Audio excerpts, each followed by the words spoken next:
ग्रंथ विवेक चूडामणी श्लोक क्रमांक काल आपण 123ला थांबलेलो होतो.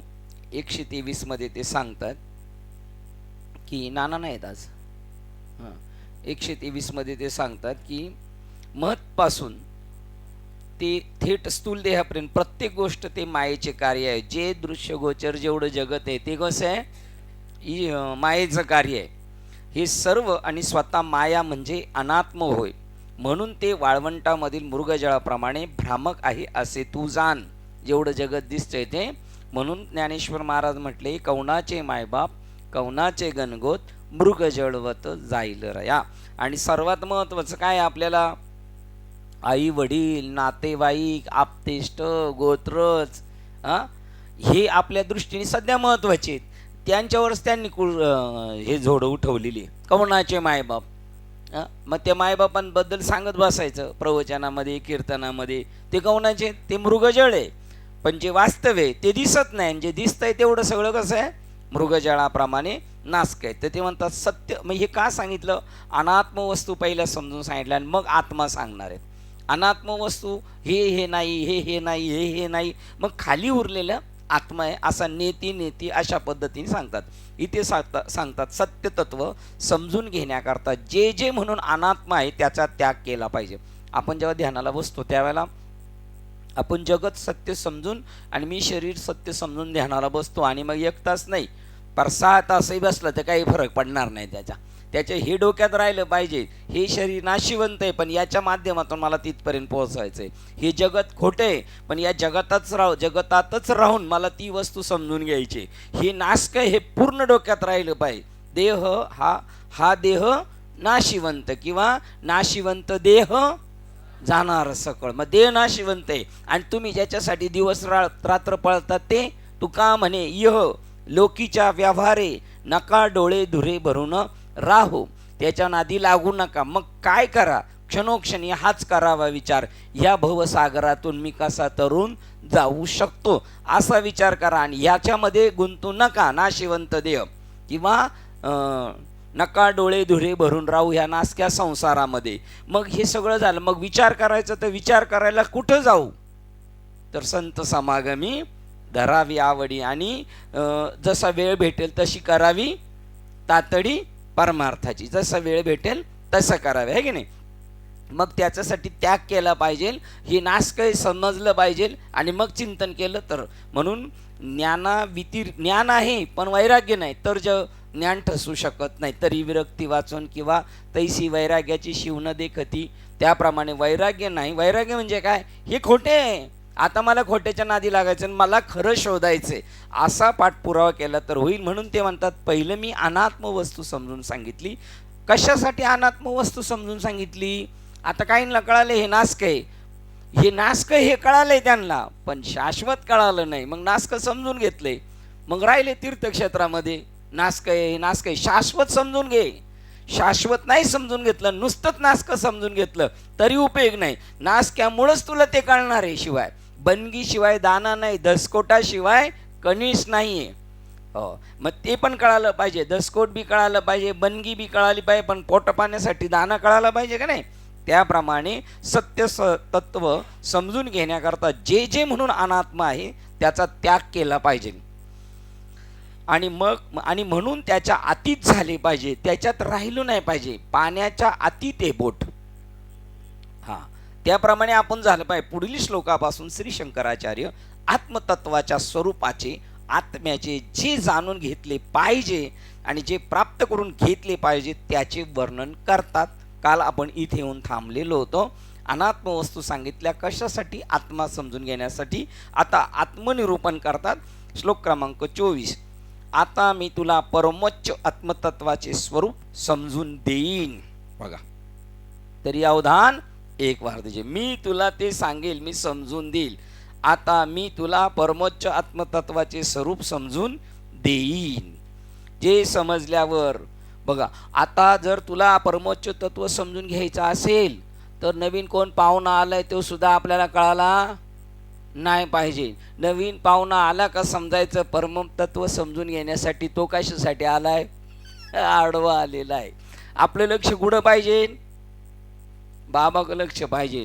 बाबाच्या तोंडाकडे लक्ष पाहिजे, बाबा काय वटवट वटवट वट करतोय ते त्याच्यावर लक्ष पाहिजे, मग बनणार माणूस. आता मी ढोबळे साहेबांच्या इकडे गेलो आणि मी माझ्या हातानेच गुळ घेतला होता. तर त्यांच्यातला मोठा वयस्कर महात्मा होता, तो लांब बसलेले होते ते खुर्चीवर. त्यांनी त्यांच्या कार्यकर्त्याला सांगितलं, त्याला सांगितलं तू जाऊन तिथे गुळ द्यायला बस. तर मी म्हणलं तुमची चांगली वर्णी लागलेली आहे, कारण मी जो कीर्तनकार झालो ते कशामुळे झाले, गुळ ठेवता ठेवता ठेवता आलो.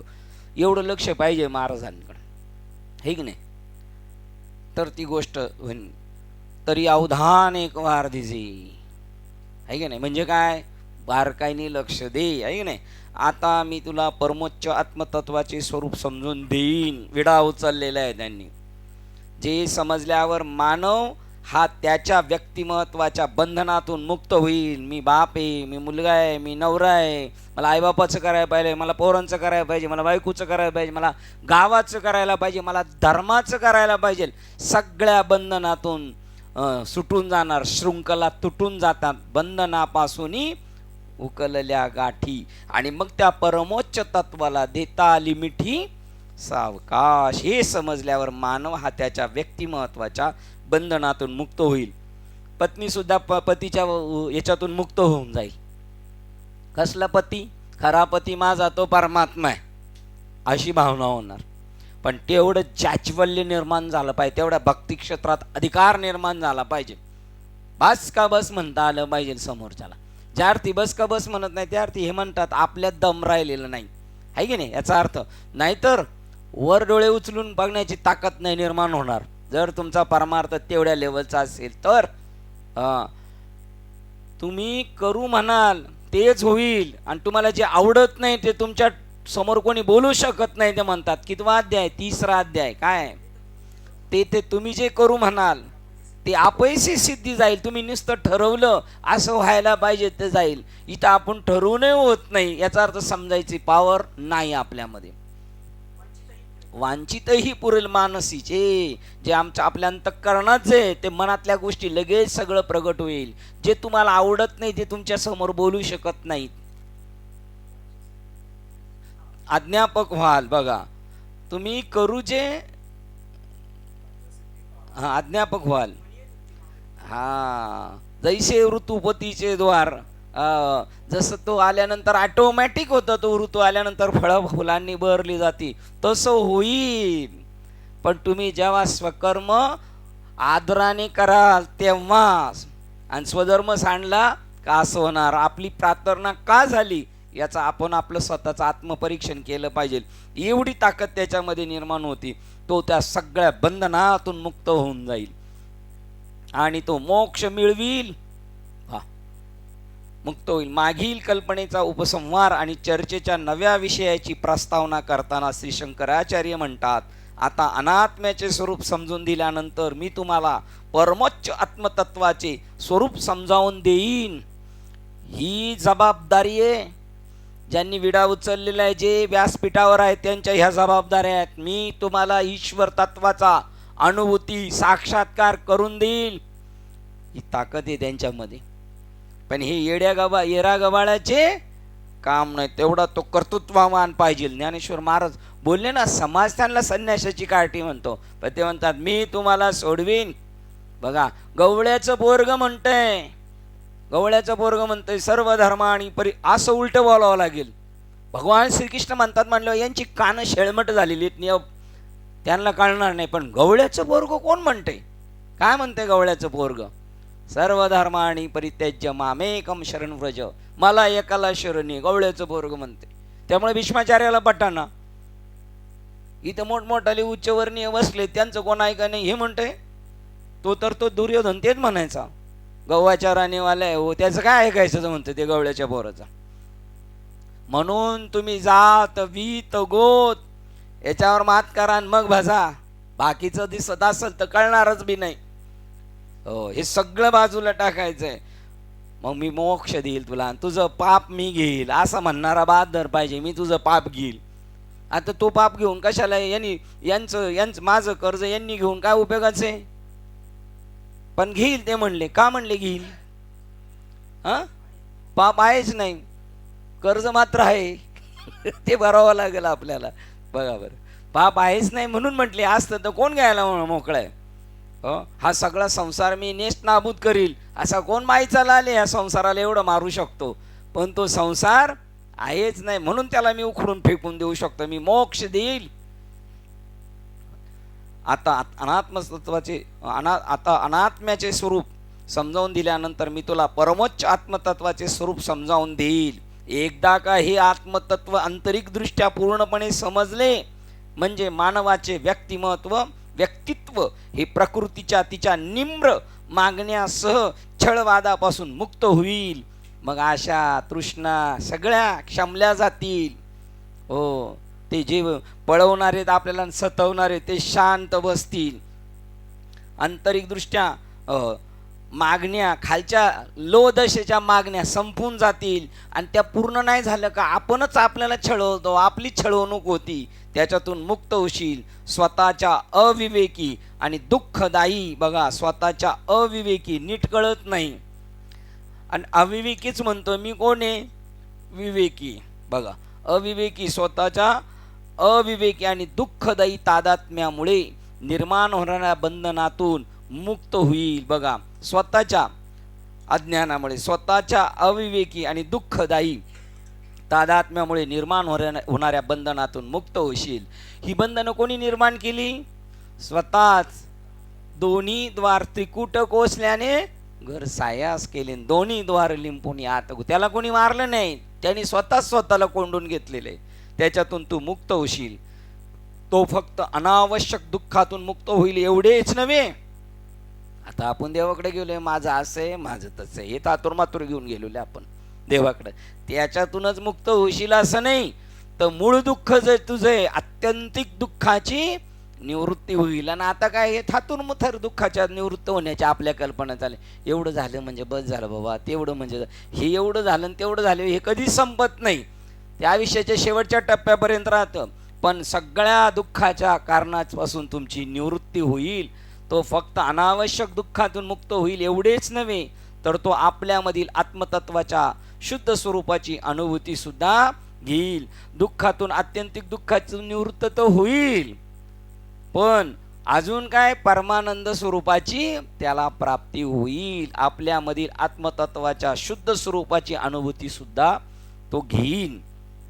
कैवल्य म्हणजे मोक्ष. ते कसं असतं ते सांगतात. शरीर, मन आणि बुद्धी, दृश्य, भावना आणि विचार, हे जे दिसते दृश्य, हे दृश्य त्याच्या संदर्भाने आपल्या भावना. रवींद्र एलकर आहेत हुशार परंतु मीडियम आहेत. विनायक आहेत हुशार पण विसरतात जास्त. त्याच्यानंतर शिंदे आहे, त्यांना बोध झाले पण त्यांना प्रपंच सोडणी. असा हा दृश्यातून काय होते, आपला विचार होतो. मामा म्हणतात मला इकडे यावंच लागते सकाळ संध्याकाळ, हा विचार होतोय आपल्यामध्ये, आहे की नाही.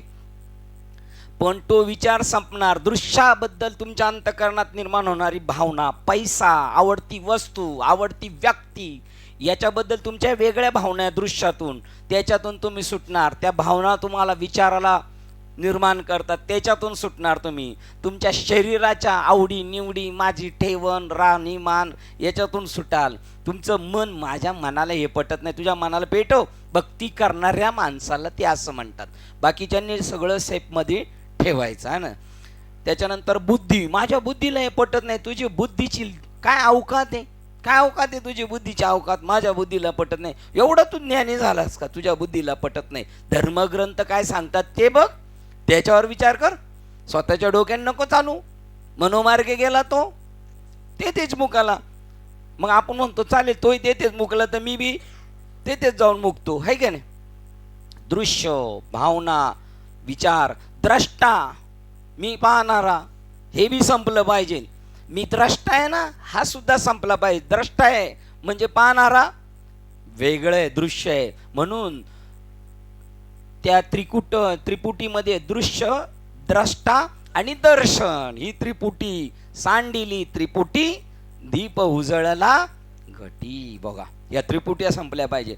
आता द्रष्टा भाव आणि परत विचार, यापासून मुक्त अवस्था.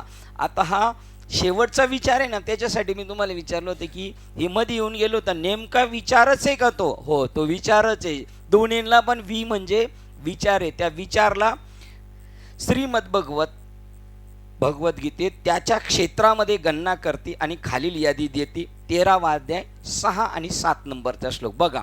तो विचार काय आहे तुमचा?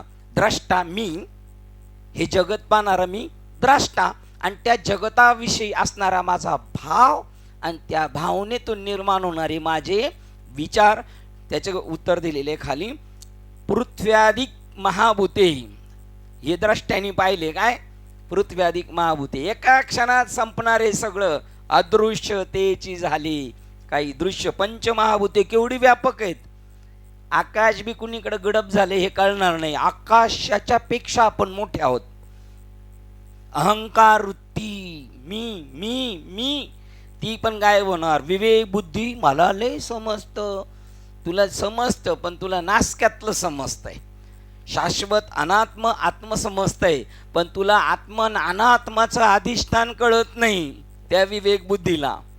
बघा तिथपर्यंत ती बुद्धी समजल्या. अव्यक्त मूळ प्रकृती सुद्धा 11 इंद्रिये, 5 इंद्रिय विषय, इच्छा, द्वेष, सुख, दुःख, शरीर संघात, चेतना, धृती, या सर्वांना त्याच्या विकासास त्यांच्या विकारास क्षेत्र म्हटले जाते. अख्खं क्षेत्र गायब होऊन जातं तिथे. अदृश्य तेची झाले काही दृश्य जे होते. बा श्लोक क्रमांक 6-7 बघा.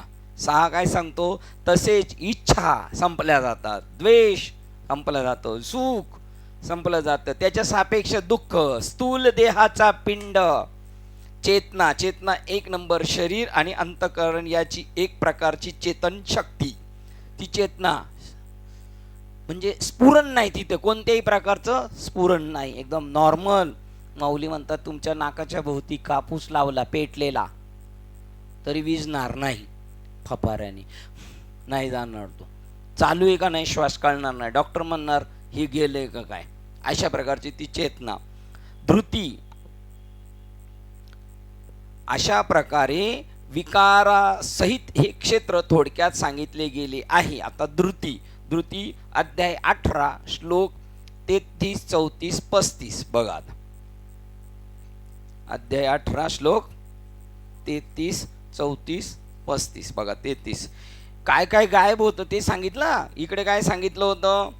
6-7 मध्ये इच्छा, द्वेष, सुख, दुःख, स्थूल देहाचा पिंड, चेतना, धृती, अशा प्रकारे विकारासहित क्षेत्र थोडक्यात सांगितले गेले आहे. 7 राहिलाच होता वाचायचा, तोही वाचू आपण.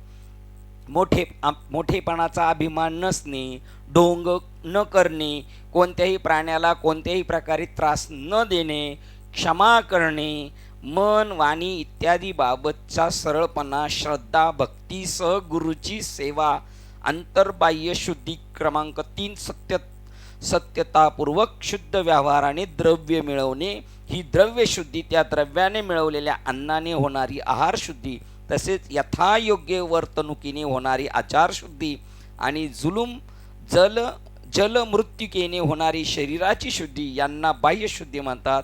आणि आसक्ती, द्वेष, कपट इत्यादी विकारांचा नाश होऊन अंतःकरण स्वच्छ होणे याला अंतर्शुद्धी म्हणतात.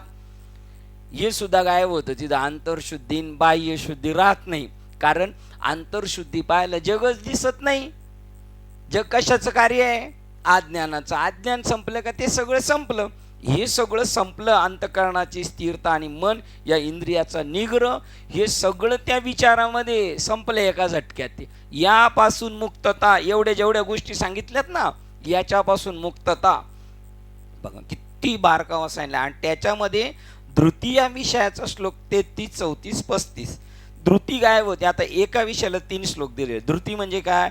हे पार्था, ज्या अव्यभिचारणी धारणा शक्तीने, परत त्याच्यावर एक आलाय, भगवत विषयक अन्य संसारिक विषयांना धारण करणे हा व्यभिचार दोष आहे.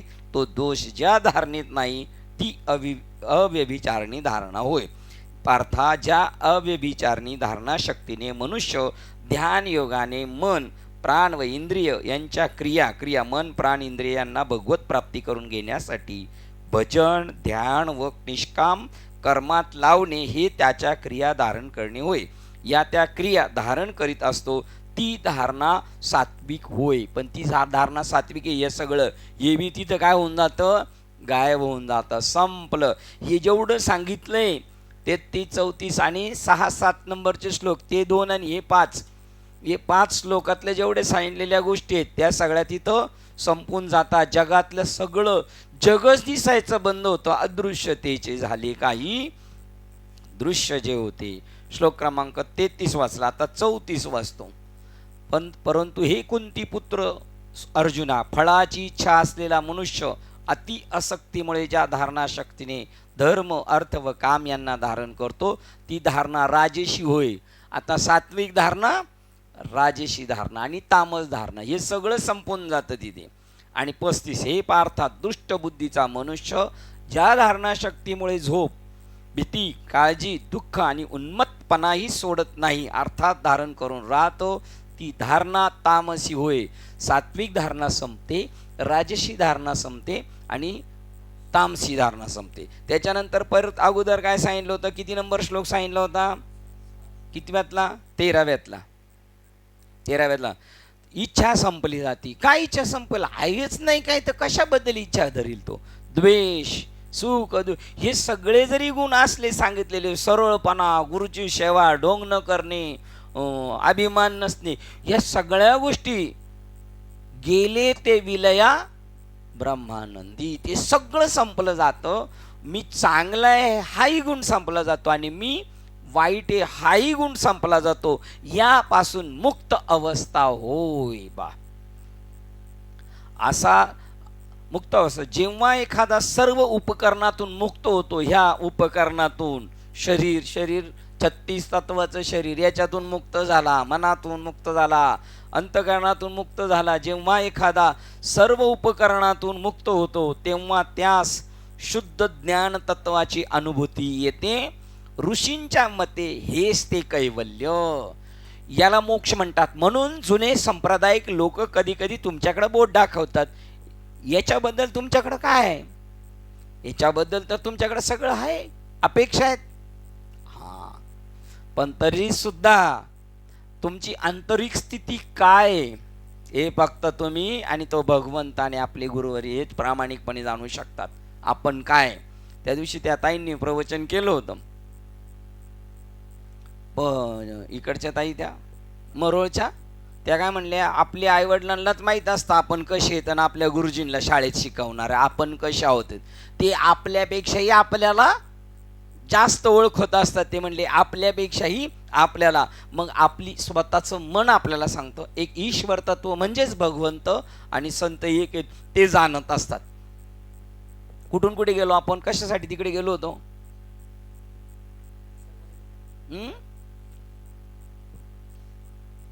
हा, ही जी लोक म्हणतात की मग हे सगळं तर तुमच्याकडे आहे गबाळ, पण त्याच्याकडं गबाळ आहे का नाही हे तोच जाणू शकतो. नाही तर एक तर संत जाणतात. देव म्हणतो एखाद्याला काम वासना आहे का नाही आणि तो त्या गोष्टीकडे का प्रवृत्त झालेला आहे हे फक्त तो एक जाणतो आणि मी जाणतो भागवत मध्ये, बाकीचं जाणू शकत नाही. स्त्री बद्दल जे अट्रॅक्शन आहे ते एक मी जाणतो आणि तो भगवंत स्वरूप झालेला जो संत देहातून गेलाय तो जाणू शकतो, तिसरा जाणू शकत नाही. असं एकनाथी भागवत. तसं हा माणूस, मग कालच आपला विषय झाला, जनाबाई तृप्त आहेत का भांडखोर आहेत, हे कबीर बाबांना लगेच निर्णय लावता नाही आला. परत दुसरे ते आले होते, अजून काशीवरूनच हे सगळे लोक येतात कान्होजी पाठकांकडं, हे संत आहेत का नाही, का तर पोराबाळांमध्ये गुंतलेले आहेत, पोराबाळांमध्ये. ते म्हणले मग चालले, काय झालं तुम्ही पोराबाळांमध्ये गुंतले, मला असं वाटलं तुम्ही उदास असता, म्हणजे हे अडचण आहे का भक्तीला. म्हणले मग एक एक धरलं, आडात टाकलं, मेले. म्हणले काय माणूस आहे का काय, पहिला बरा होता दुप्पट झाला. म्हणले आता चालले जेवढ्या लांबून आले तर जेवून जा. म्हणले सुतक्या माणसांकडे आम्ही जेवत. म्हणले मग सुतक पडले का, ते मेलेल्यांना वर काढतो, पटापट नावं काढली बरोबर, हाका मारल्या बरोबर एक एक आले. आता आपण तसं काय करणार नाही, आपण एक तर गुतणार नाही एवढ्या लेकरा बाळामध्ये, आपल्याला एक नाही तर 2 बारी एवढं लेकरं बाळ बरं त्याच्यात टाकून देणार नाही, आणि टाकली तर आपली अवकातच नाही. त्यांना परत काढायची. त्यामुळं आपलं आपल्याला सगळं माहिती आहे. परंतु त्याने ओळखलं का यांना, म्हणून कधी कधी साधूच्या वरच्या रंगाला बोलून आपण फसू शकतो. काय बोललासी वरील या रंगा, सेना महाराज आणि दुसरे सजन कसाई. सजन कसायांना त्यांची भक्ती ऐकून एक भेटायला गेला. त्यांचं कापा कापी ते सडलेलं कातडं वगैरे आणि त्यांच्या अंगावरचे ते डाग, आणि तो लय आतुरतेने आला होता. तो एवढा आतुरतेने आला होता सेना महाराजांना भेटायचं. सेना महाराज त्याच्यापेक्षा जास्त आतुरतेने गेले, पटापट्ट्याला पकडायला लागले. तसा वास आला तसा माग सारला, पण तेवढाच त्याला थोडा डाग लागला त्याचा, त्या उडालेल्या याचा, तरी त्याच्यात त्याला स्वरूपाची प्राप्ती झाली. हे कळण्याच्या बाहेर आहे आपल्या. हे तेवढंच कळलं म्हणजे काय, तो डाग लागला म्हणजे काय. तुका म्हणे निवेतनू रज कनू लागता, त्यांच्या दृष्टिक्षेपात आले, त्यांच्या नजरेत आले, तेवढंच झालं. त्यामुळं ते जरी जुने संप्रदाय म्हणले हे तुम्हाला, तरी तुम्हाला कळू शकत नाही आपल्याला तो कोणत्या ह्याच्यात आहे. तो त्याला एक जाणतो आणि भगवंत आणि त्याचे गुरु जाणतात. तिसरा जाणू शकत नाही हा कोणत्या स्टेपमध्ये आहे म्हणून. त्यामुळं तो मुक्त अवस्थेत आहे. कैवल्य हो, अर्जुन मुक्त अवस्थेत आहे की हे काय, हे फक्त भगवान कृष्ण जाणू शकतात आणि अर्जुन जाणू शकतो, तिसरा नाही. कारण त्याचे गुरु पण तेच आहेत आणि त्यांचे भगवंत पण तेच आहेत. पहा, अशा प्रकारचं ते कैवल्य. खडकावर बसून नदीची पाणी वाहने तुम्ही पाहू शकाल. हे खडकावर बसून काय बोललासी ते निकष लावतील. हा असा आहे, तो तसा आहे, तो तसा. खडकावर बसून पाणी किती खोल आहे, जावे त्याच्या वंशा तेव्हाच कळे. खडकावर बसून नदीचे पाणी वाहने तुम्ही पाहू शकाल, पण तुम्ही नदीतच असाल तर तुम्हाला गती दिसू शकणार नाही. बघा आता कसं आहे, एक नदीच्या कडेवरचा पाहिल आणि एक नदीतला पाहिल, पण तुम्हाला काठावर नाही नदीतच राहायचंय, पण नदीच्या गतीपासून तुम्ही वेगळे पाहिजे, तेव्हा तुम्हाला कळेल हे कुठपर्यंत आहे आपला प्रवास, नदी कुठपर्यंत आहे ना आपण कुठपर्यंत आहे. तुम्ही जर त्या नदी बरोबर वाहत गेले ना तरी तुम्हाला कळणार नाही. तुम्ही नदीतच असाल तर तुम्हाला गती दिसू शकणार नाही. हालचालीचे निरीक्षण करणारा गतिहीन असावयास पाहिजे. त्याने एकदम सायलेंट राहिलं पाहिजे, स्थिर राहिलं पाहिजे. आता आपण नदीच्या कडेला जातो आणि पाणी पळत म्हणतो, पाणी पळतंय पाणी पळतंय, पण आपल्याला त्यावेळेला काय असं वाटतं, पाणी तर कसं आहे, तेच पाणी आहे तेच पाणी. अरे ते जे पाहिलं प्रथम दर्शनी ते पाणी कितीतरी लांब गेलं, आणि आत्ता जे पाहतोय ते तू पाहिलंच नव्हतं, ते अचानक आलेलं आहे. तुम्ही त्याच्या गतीच्या पण, या जगताच्या गतीच्या तुम्ही आपण बाजूला पाहिजे. पेन पाटील साहेब दुसऱ्या महिन्यावरून रामसागरमधून बघायचे, ते म्हणायचे अरे संपत काय लोक पळतात. ती 389 आली स्टेशनवरून तर शेवटचा स्टॉप होता शिवसेना ऑफिस, त्याच्यातून उतरायचे तसे पळत सुटायचे खैरेन रोडला. बरं ते म्हणले जो उतरला तो पळतोय, पण जो दुसरा आलाय ना तो पळत पळत येऊन गाडी पकडतोय. परत तिथे त्या पेपरवाल्याच्या तिथे रिक्षा असायच्या, ए रिक्षा ए रिक्षा ए रिक्षा, ते पळतात, चालणाराय पळतो. किती भागदौड आहे संपत. मी म्हणलं साहेब तुम्ही रिटायर झाले आणि वरून आता शांत चित्ताने बघताय म्हणून तुम्हाला ही कळते. जेव्हा तुम्ही या भागदौडीमध्ये होता तेव्हा तुम्हालाही कळत नव्हतं. तुम्ही स्थिर पाहिजेत त्या गतिप्रवाहामध्ये, मग तुम्हाला कळणार. पण तुम्ही त्या गतीमध्ये पाहिजे, पण त्या गतीमध्ये राहून तुम्हाला स्थिर राहता आलं पाहिजे. म्हणजे गोंगाटात सुद्धा तुम्हाला अभ्यास करता आला पाहिजे, मग त्यावेळेला ते तुम्हाला जमणार. ते म्हणतात हालचालीचे निरीक्षण करणारा गतिहीन असायच हवा. विकाररहित बाबीच्या संदर्भाशिवाय विकार जाणता येणार नाही. विकाररहित बाबीच्या संदर्भाशिवाय विकार जाणता येणार नाही. बघा विकाररहित, दारुड्याला दारूची काय पावर आहे. आता इथं उलट आहे बरं का, दारू पिणाऱ्याला दारूनी काय हानी होती की दारुड्याला नाही करणार, त्याला त्या विकाराच्या रहित पाहिजे. मग बापरे काय लोकांनी दारू पिऊन हालत खराब झाली, तसा तो पाहू शकतो. त्यांच्यात राहून परत त्याच्यातून वेगळा पाहिजे. शुद्ध आत्मतत्व म्हणून त्याच्यामध्ये काही मर्यादा नसतात. शुद्ध आत्मतत्वाला मर्यादा नाही. म्हणून एक जो परिपूर्ण झालेला आहे साधू, त्याला तुम्ही मेजरमेंट लावू शकत नाही. त्याला तुम्ही म्हणू शकत नाही असाच वागला पाहिजे तसाच वागला पाहिजे. तो ते स्वयं आहे. पाणी वारा असा वाहतो वाहतो लगेच फिरू शकतो, तशाप्रमाणे आहे त्याचं आत्मतत्व, शुद्ध आत्मतत्व म्हणून ज्याच्यामध्ये काही मर्यादा नसतात, अशा व्यक्तीला द्रष्टा म्हणतात. निश्चळ बैसलो फावल्या त्या करू चेष्टा, निश्चळ द्रष्टा बैसोनी. निश्चळ द्रष्टा बैसोनी म्हणजे पंजोबा. आजोबा पण नाही, आजोबाला पळावं लागेल. पंजोबा लग्नात बसलेले आहेत खुर्चीत आणि पणजी आजी, कोण आलं काय गेलं नाही. आणि त्याच्यात ते 90च्या पुढं, म्हणजे त्यांना नुसता स्टॅच्यू बसवलेला, नवी साडी घातलेली, त्याचा पदर कुठं आहे काय म्हातारीला माहीत नाही. म्हाताऱ्याला जॅकेट घालून बसवलं तरी म्हातारा फक्त निश्चळ द्रष्टा. आता त्या म्हाताऱ्यासारखा म्हातारी सारखा बसलेला दिसला तरी हा नाही, हा सगळं काय पाहतो, सोनार जसं सोनत पाहतो तसा तो निश्चळ द्रष्टा. आपण भेटलेली अंगठी सोन्याची का पितळेची, घासघूस कर ते बघितल्या सांगणार तो, असा निश्चळ द्रष्टा बैसोनी. आणि फावल्या त्या करू चेष्टा, मग आपणही तो चेष्टा करील आणि इतरांच्याही चेष्टा बघल, वा काय चालले, आणि स्वतःच्या अंतःकरणात चाललेला त्याही चेष्टा तो बघत राहणार. तो द्रष्टा म्हणतात. तो काही पाहत नसतो, तो पाहत नसतो. आता कधी कधी आपल्याला असं वाटतं सारखं बघत राहत, पण ते पाहत नसतो. पण आपल्याला असं वाटतं हा आपल्याकडं पाहतो. तो पुढे आलो. हा, तो काही पाहत नसतो, तो निव्वळ द्रष्टा असतो. काही वेळेला अशी सारखी माणसं बघत असताना आपल्याला त्यांच्या समोरून किती गेलेले असतील ते म्हणतील आम्हाला त्यांनी पाहिलंय, त्यांनी पाहिलेलं नसतं. असा क्षण येतो का नाही जीवनात, आपण सहज बघत असतो, आपण आपल्या नादात असतो, तिथून ती माणसं गेलेली असतात. किंवा लग्नात बघा ना, लग्नात पण आपण सहज असतो आणि आपल्याला माणसं भेटतात पाहुणे, आणि आपण त्यांना विचारतो काय लग्नाला आले नाही, तू म्हणतो काय बोलणार, 4 वेळा मला पाहिलं पण तू मला पाहिलं नाहीस. 4 वेळा मला पाहिलं पण पाहिलं नाही. म्हणजे त्यावेळेला तो द्रष्टा होता पण तो काही पाहत नव्हता. हे असं उलट आहे जरा. तो द्रष्टा म्हणतात तो काही पाहत नसतो, तो निव्वळ द्रष्टा असतो. याची आपण फार काळजीपूर्वक नोंद घेतली पाहिजे, याची आपण फार काळजीपूर्वक नोंद घेतली पाहिजे.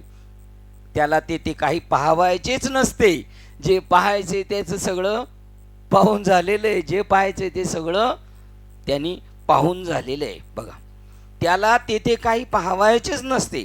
पुढील श्लोकामध्ये या स्थितीचे जास्त विस्ताराने वर्णन करतात. तुम्हाला आत्मतत्व पाहायचे, काय पाहायचं आता पाहायचं, ज्याला जे पाहायचं होतं ते पाहून झालं. आता विशेष पाहणं नाही. का पाहणं नाही विशेष, म्हणजे ती मिठाची हत्तीन केली आणि तिला समुद्रात पाठवलं, ती म्हणते मला काय पाहायचेच नाही, पण ती पाहते असं दिसतंय.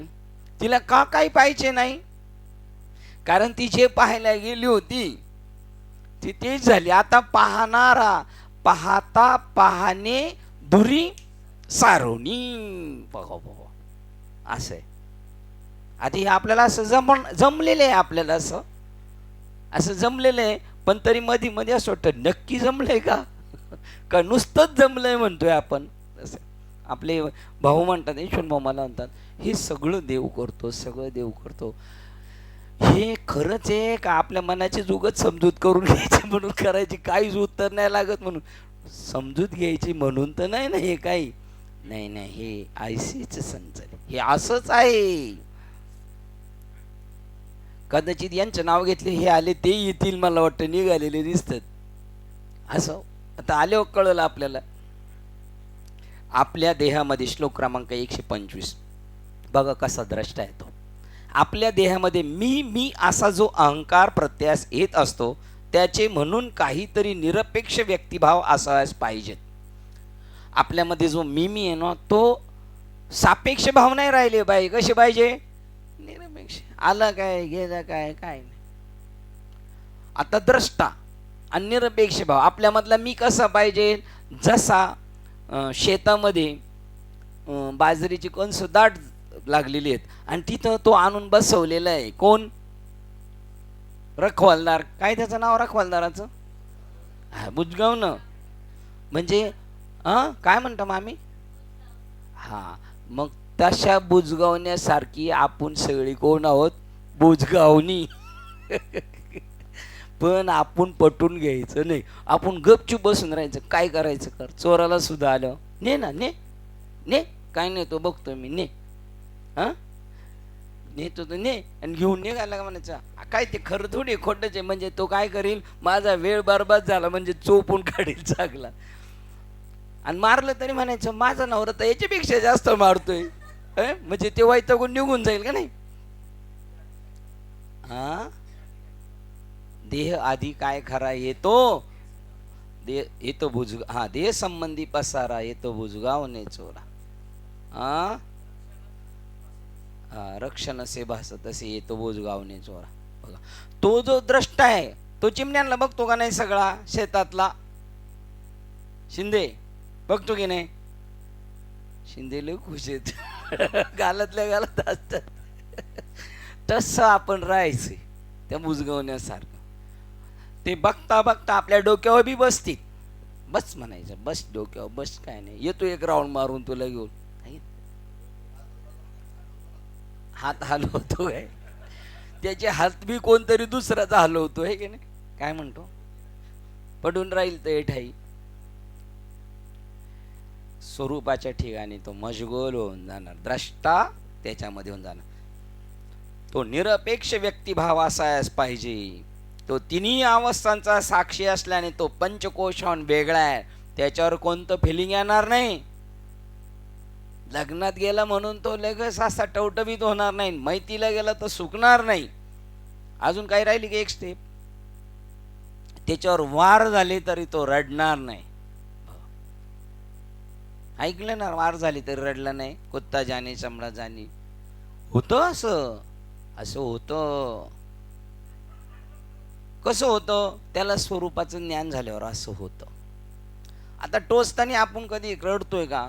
लहानपणी रडलो, पण रडतो का आता टोचताना? ते टोचणं कसं आहे, गरजेचं आहे. म्हणजे शरीराचा भाव आपला कमी व्हायला. आपल्याला पण चावेल ना कुत्रा, पण पहिलं आपल्यामध्ये मच्छर चावलेला कळला नाही पाहिजे, आपल्याला चटका बसलेला कळला नाही पाहिजे. ही हळूहळू एक एक स्टेप गेलं. पुढच्या परीक्षा घेणार ना, बोर्डाची परीक्षा काय पहिलीलाच बालवाडीलाच आहे काय, ती बोर्डाच्या परीक्षा आहेत त्या पण होणार आपल्या. पण तोपर्यंत आपण थांबतोय का नाही सांगता येत नाही, आहे का नाही. पुढच्या जन्मात होतील आपल्या बोर्डाच्या परीक्षा. तो तिन्ही अवस्थांचा साक्षी असल्याने तो पंचकोशाहून वेगळा असतो. म्हणून त्याला नाठवे घरदार, हान पळाली भूक. अन्नमय कोश असून सुद्धा भूक लागली का नाही त्याला कळत नाही का, त्याचं मन तिकडं लागलेलं आहे त्या ईश्वराकडं. मी जेव्हा म्हणत असतो मी सुखी आहे, मी दुःखी आहे, मी आनंदी आहे, मी त्रस्त आहे, तेव्हा या सर्व परिस्थितीमध्ये माझ्या भोवतालचे बाह्य जगत बदललेले असते. त्याच्या अनुषंगाने म्हणतो मी सुखी आहे, दुःखी आहे. पण भोवतालचं जगत आहे का, ते तर त्याचं मागेच संपलं ना. आत्मस्वरूपाच्या ठिकाणी शरीर, मन, बुद्धी, दृश्य, भावना, विचार, द्रष्टा, भावना, विचार यापासून तो मुक्त झाला. हे बाह्य जगात तर असं तुम्ही बघून त्याच्यावरून ठरवता मी सुखी आहे, मी दुःखी आहे. शरीराची, मनाची, बुद्धीची आणि बाह्य वस्तू जगताची परिस्थिती बदललेली असती. तू बदललेला नसतो. तुम्ही वाचत आला असाल, कोणता दीपक तो, दीपरत्नाकर. त्याच्यामध्ये आकाशाला तू जाणतोस म्हणून आकाशापेक्षा मोठा आहेस. वायू तुला टच झालेला कळतो म्हणजे तू त्याच्यापेक्षा वेगळा आहेस. तू पंचमहाभूतांना जाणतो म्हणून त्यांचा तू उत्पत्ती करतायस, तू त्यांच्यापेक्षा वेगळा आहेस. तू बदलत नाही, हे बदलतात. माठ चिखल होतो, खापर होतो, फुटतो, आकाराला येतो, पण त्याच्यातला आकाश कधी बदलत नाही. असा तू आहेस. शरीराची, मनाची, बुद्धीची आणि बाह्य वस्तू जगताची परिस्थिती बदललेली असते, परंतु या सर्व परिवर्तनामधील ही आत्मिक अहम भावना अपरिवर्तित राहिलेली असते. लहानपणी आंब्याच्या झाडावर तीर तीर खेळताना कसे सणसणवर चढत होतो का नाही मामा, आता नाही. मग ती आता कळतंय ना, आता मात्र मी थकलेलो आहे. तो मी तेव्हाच मी अजूनपर्यंत नाही, आणि सुटला तर बरं, नाही तर परत तो मी दुसऱ्या शरीरात जाणार हा देह ठेवल्यानंतर. तो मी बदलत नाही, तो मी कायमस्वरूपी. बाहेरची परिस्थिती बदलती, या शरीराचं बाल्य, तारुण्य, वृद्ध अवस्था ही बदलल, परंतु ते बदलत नाही. अहंभावना परिवर्तित राहिलेली असते. याचं परिवर्तन होतं, पण याचं अपरिवर्तन आहे. त्याचं सर्व चांगल्या वाईट बेफिकिरीच्या आपल्या जीवनातील आपल्यामधील काहीतरी न बदल होता राहिलेले असते. ते ऑटोमॅटिक आहे, त्याचा काहीच बदल न होता ते जसं आहे तसे. आणि त्यालाच सामान्यपणे अहम शब्दाने निर्देशित केले जाते. न झाला प्रपंच, आहे परब्रह्म, अहम सोहम. तिथं ओम नाही बरं का, तिथं तो अहम आहे. काही ठिकाणी हा अहम. एरवी सर्वांच्या हृदय देशी मी अमुक हा अहम, आणि अहम स्फुरत असे ते तत्वता वस्तू तू. अर्जुन पण न घेता मी ऐसे जे पंडुसुता, उठ तसे तत्वता झोपलेलं, ते तयाचे रूप. ते परमेश्वराचं रूप आहे. तो मी, आपल्या मीलच आपण ओळखत नाही. आणि बाकीच्यांना मला ओळखलं का, तुला काय ओळखायचं बाबा, मी कोण आहे हा करावा विचार. आणि कोणाला सांगितलंय, मी यांना विचारायचं मी कोण आहे याचा करावा विचार. असं चाललंय ना समाजात. अरे माझा नाही मी बाबा, तुझाच मी कोण आहे तो विचार कर, आणि उत्तर भेटत शोधणाराला. असे मी लय लोक पाहिलेले जगामध्ये, ज्यांना खरी तळमळ आहे ना ईश्वर मला मिळावा. साधी माणसं आहेत, पण त्यांना कुठून तरी सुगावा लागतोच. त्यांना आपण भेटले आपले महात्मे, किंवा आपल्या महात्म्यांना ते भेटले. आणि कोण कोणाला भेटले याच्यापेक्षा ते एकमेकालाच एक भेटले. त्यांचा तो एकारण आला होता, एक होण्याची वेळ आली होती त्यांची. त्याला भेटतच ती गोष्ट. कुठून कुठे गेलो होतो आपण, जो स्वतःचा मी शोधायला लागला ना त्याला उत्तर भेटत. समाधीतला महात्मा उठून बाहेर येऊन म्हणतो, तू वासुदेव तत्वताय, तत्वमसी. ब्रह्मानंद चांग तेची अंगी झाला तुका आता, तत्वमसी विद्या ब्रह्मानंदीचा. त्यांना तत्वमसी सांगितलं, ते म्हणले मी वासुदेव तत्वता. उत्तर भेटत शोधणाराला. आज मी तसंच आहे. ज्याची आंतरिक शुद्ध भावना आहे त्याला देव भेटतो. शुद्ध ज्याचा भाव झाला दुरी नाही देव त्याला. आणि अशुद्ध ज्याचा भाव झाला, देव जवळ असून सुद्धा दुरी त्याला. त्या दुर्योधनाला देव जवळ असून त्याच्या घरी गेलाय तरी त्याला कळणार. तया स्वांतकरंजिता सकळ कामो उपाशिता, परमात्मा परोता धुरी नाही. बघा मस्त प्रमाण दिलं आई साहेबांनी. त्याला सामान्यपणे शब्द अहम शब्दाने निर्देशित केले जाते. हा अहम करता न बदलणारा, तो अहम न बदलणारा आहे. तो करता न बदलणारा, म्हणून तो करताय. आता कसं आहे, त्याच्या सत्तेने सगळं होतं असाही तो करताय, परत सगळं करून सुद्धा तो अकर्ता आहे, न बदलणार. म्हणून सर्व बदललेल्या परिस्थितीत त्या सर्वांचा अनुभव घेत सामायिक असतो. बघा, सर्व बदललेल्या परिस्थितीत त्या सर्वांचा अनुभव घेत सामायिक असतो. आपल्यापैकी तो सगळ्यांमध्ये तो समच राहतोय, त्याच्यामध्ये परिवर्तन नाही. आपल्यापैकी प्रत्येकामध्ये तो निरनिराळ्या वेळी आणि निरनिराळ्या ठिकाणी निरनिराळ्या वृत्ती धारण करतो. जसे बालपण, तारुण्य, वार्धक्य, जागृती, स्वप्न, सुषुप्ती, सुखी, असुखी इत्यादी या प्रकारच्या सर्व परिस्थितीमध्ये मी या कर्त्याच्या मागे एक सामायिक न बदलणारा घटक असतो. तो सतत समबुद्धीवर असतो, तो कधीच बदलत नाही. हे विषम होईल पण तो समबुद्धी घेता. किंवा विषमधोनी सांडिले ब्रह्मपुरी वास करणे अखंड, न देखी जे तोंड विटाळायचे. विषमधोन आता हे सोवळे झाले त्रिभुवन, विषमता धोन सांडले. समबुद्धीमध्ये तो राहतो. कर्त्यामागे एक सामायिक न बदलणारा घटक असतो. तेच जाणीव तत्व होय. किती जवळ आहे परी भेटे नागे माय. माय कोणत्या आईला सांगितलं, ती म्हणे मलाच नाही माहिती, तिला सांगून का उपयोग. परमात्मा तत्वाच्या जवळ बुद्धी, तिला आई पण म्हटलेले, माये साजनी बी म्हटलेलं आहे. हा घटक स्वरूपताच रूपरहित आणि अपरिवर्तनशील, याच्यावर कशाचं परिवर्तन नाही होत, याचं परिवर्तन नाही होत, याच्यावर कशाचाच इफेक्ट नाही होत. आणि हा रूपरहित आहे. तुम्ही आपण पण रूपरहित हे आपल्याला कळायला पाहिजे. दिसायला दुसऱ्यांना तुम्ही रूपसहित दिसणार, पण तुम्ही स्वतःला काय समजलं पाहिजे, मी रूपरहित आहे आणि मी अपरिवर्तनशील आहे, माझ्यावर कोणता परिणाम नाही होत, मी आहे त्या स्थितीमध्ये स्थिर आहे. असे महात्मे आहेत आपल्याकडं. आत्ता या घडीला आहे. त्यांना म्हणलं केवढा प्रसंग तुमच्यावर आलाय. ते म्हणतात कसला प्रसंग आहे, आणि आपण थातूर मातूर यांच्या प्रसंगाने आपण हातबल होऊन जाऊ त्याचं दुःख बघून. आमच्या घरच्यांना दुसऱ्याला इंजेक्शन दिलं का यांना चक्कर येते, ते दुसऱ्याला इंजेक्शन दिलं, हा हा हा केलं का हा माणूस चक्कर येऊन पडतोय. काहीही झालं जरी हे आकाशवर पडो पाहे, पण मी माझ्या ध्येयापासून पराडमुख होणार नाही. माझं इप्सित स्थळ, इच्छित स्थळ, शेवटचं गंतव्यस्थान मी प्राप्त केल्याशिवाय जाणार नाही बाजूला. त्याचं नाव आहे घर रिगे झाले बळीये पट्ट राणी. आता मी नाही सोडणार. आपण सोडून देऊ, आपलं काय खरं नाही, आपला देखावा इथून तिथून. या प्रकारच्या सर्व परिस्थितीमध्ये कर्त्याच्या मागे तेच जाणीव तत्व होय. हा घटक स्वरूप स्वस्वरूपच रूपरहित. त्याचं रूप कसं आहे, त्याचं स्वस्वरूप आहे. तो आत्मा तो या रूपाला नाही, तो गन पावडर करीत बसणार नाही. जो स्वस्वरूपामध्ये रंगलाय तो या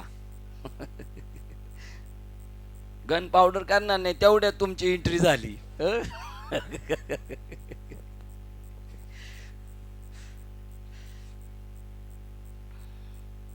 रूपरहित आहे आणि अपरिवर्तनशील असून ज्याच्यानुसार आपणास आपल्या व्यक्तिमत्वाचा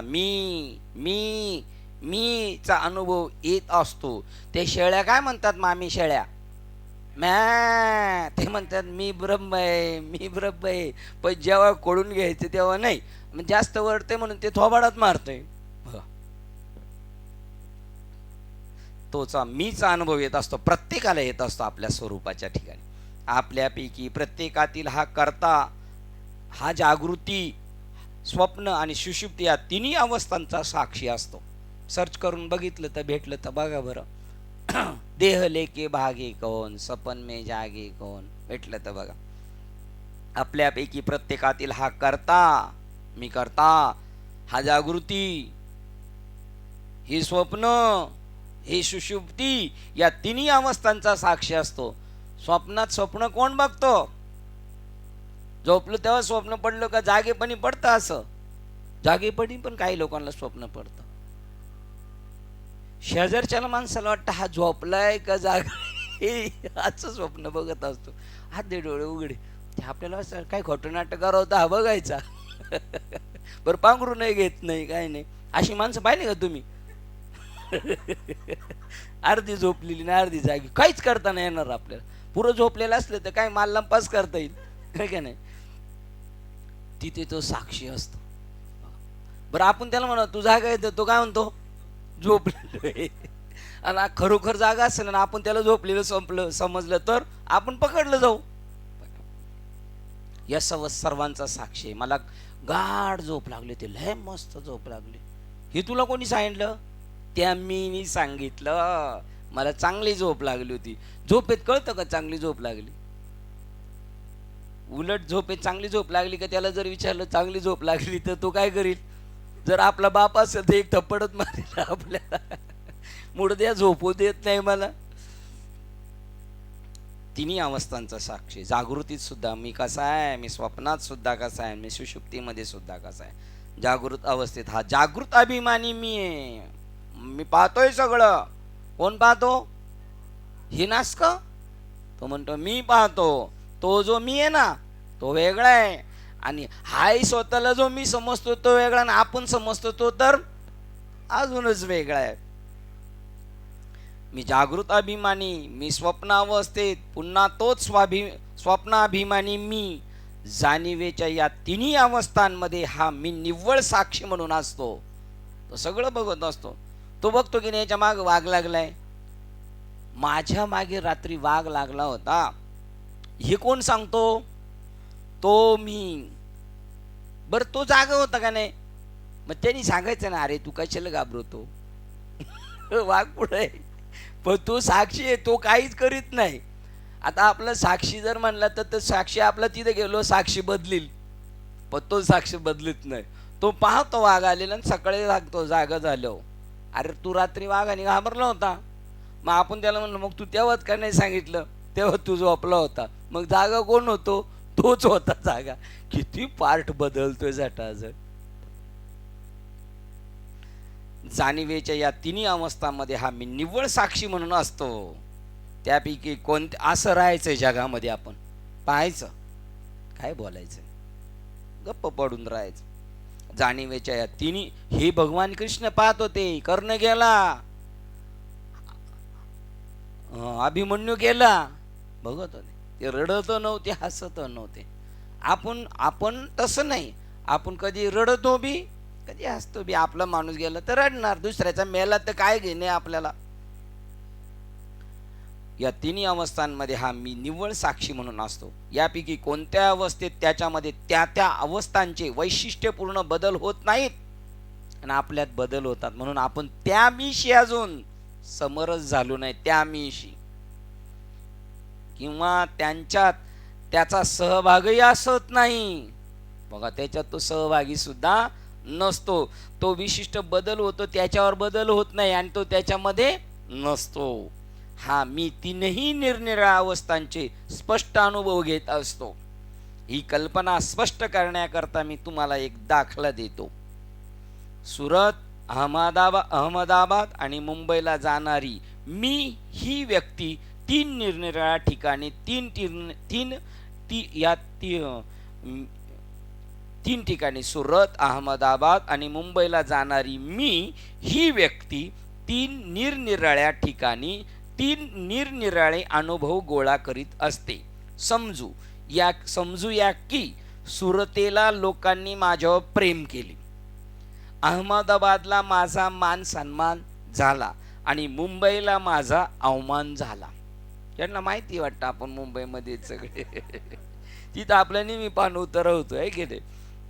आणि सुरतला कधी जाणार नाही, ती काय आपल्यावर प्रेम करणार नाही, आहे ना. आपली तशी सुरत नाही आहे, बरोबर. आपल्यावर प्रेम करतील असे, आहे की नाही. सुरत म्हणजे अहमदाबाद नव्हे, की सुरत अहमदाबाद म्हणजे मुंबई नव्हे. मी काही सुरतेत अहमदाबादला आणि मुंबईला एकाच वेळी नसतो, स्थित्यांतर होतं.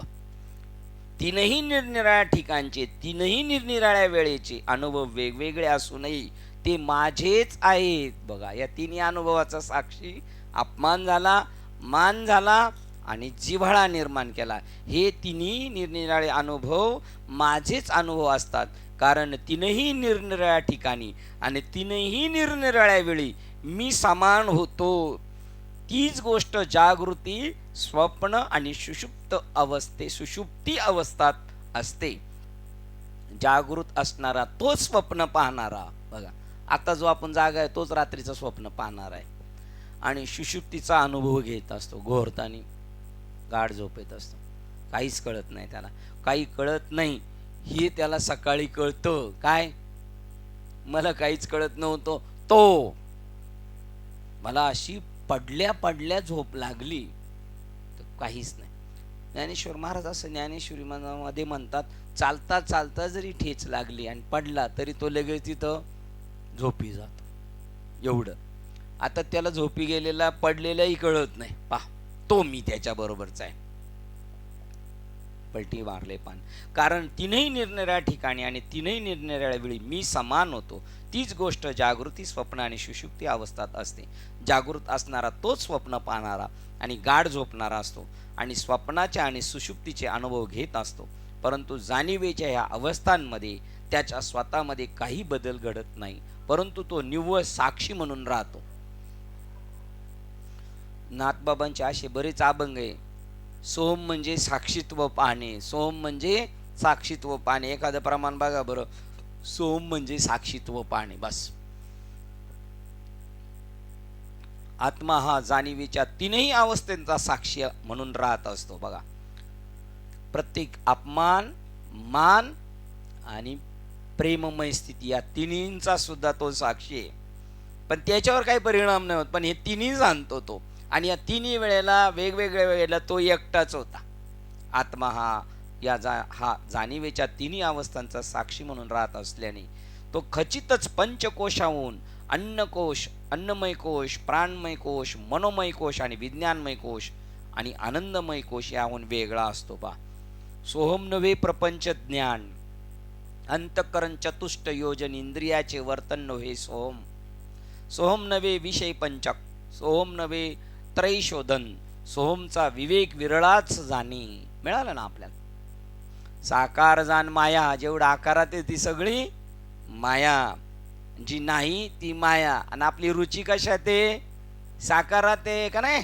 पक्की साकारात आहे. बोललो तरी पण आहेच, मी जरी म्हणलो माझी नाही तरी पण आहेच. साकार जाण माया, अहंकार, हंकार पुरुषी शिष्यमय, शबक शबल पाहिजे, शबक शुद्ध ये जाणावे पैगा. याच्यापेक्षा हे वेगळे, साकारापेक्षा, निराकाराच्याही पेक्षा, साकाराच्या सापेक्ष निराकारी त्याच्याही पेक्षा एक स्थिती आहे. ब्रह्म विष्णू महेश हा शबल पै साकार. बघा, हे बी साकारच आहेत.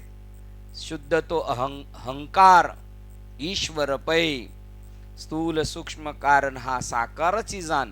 हंकार तो महाकारण ज्ञानरूप, एका जनार्दनी तुर्या. सोहम ते दैवी माया, साक्षीत्व जाण असे श्रोत्या सांगितले. आता सोहम ते इथं दैवी माया सांगितलेली, आणि त्याच्या पुढे साक्षीत्व, सोहम साक्षीत्वाने पाहायचं.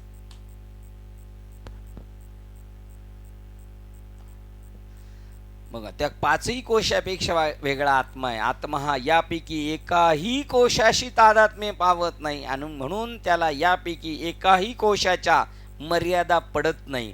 ते आत्मतत्व त्याच्याहून काही वेगळे, त्यांना आणि बाह्य व आंतरिक जगातील त्याच्या कार्यांना प्रकाशित करणारे असते. बघा, आत्मतत्व त्याच्याहून वेगळे, या जगतातल्या गोष्टींना आतून बाहेरून कार्याने प्रकाशित करणारे असते. यांनी प्रकाशन केलं पण प्रकाशक दिसत नाही, तो त्याच्यापेक्षा वेगळा. 126 नंबरचा श्लोक वाचतो.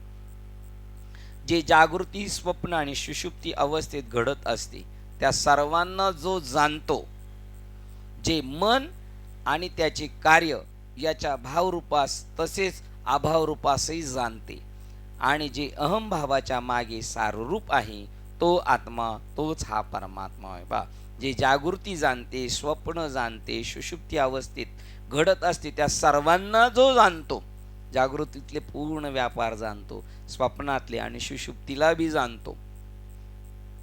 जे मन आणि त्याचे कार्य याच्या भावरूपास तसेच अभावरूपास जाणतो, मनाला बी जाणतो, मनाच्या भावालाही जाणतो, आणि मनाचा भाव असताना मन अभावरूप मन नसताना पण जाणतं.